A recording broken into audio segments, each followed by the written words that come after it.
السلام عليكم ورحمة الله وبركاته. دلوقتي أنا معايا مشكلة، العربية فيها رعشة مني وفيها رجة وأنا مش عارف إيه السبب.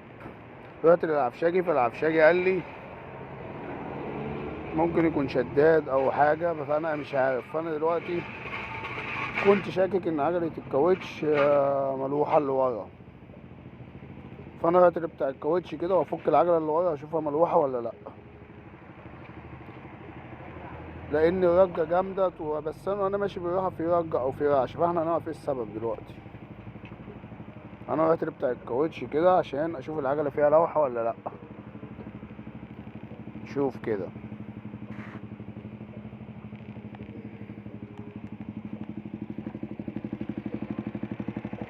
ما اعرفش، انا بغير العجله اهو دلوقتي واشوفها فيها ايه.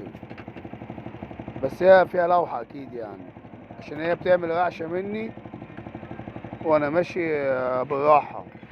فيها رعشه وفيها لوحه كده، العربيه بتترج من ورا. ماشي، هبص اشوف. شوفها لي كده فيها ايه بقى عشان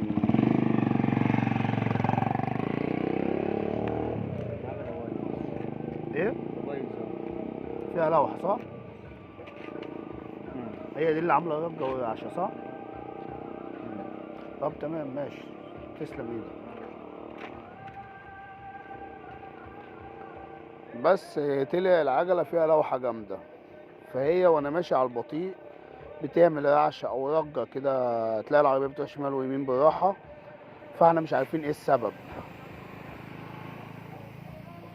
بس فرحت للعفشاجي، فالعفشاجي قال لي ممكن يكون شداد، او ممكن يكون السوستة بتاعت المقص مش مظبوطة. اقصد السوستة بتاعت المساعد مش مظبوطة. فدلوقتي هي اللي رحت ايه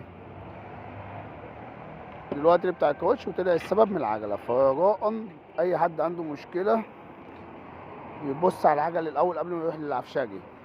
رعشه، هزه، مفيش ثبات، يشوف العجل فيه لوحه ولا فيه ايه.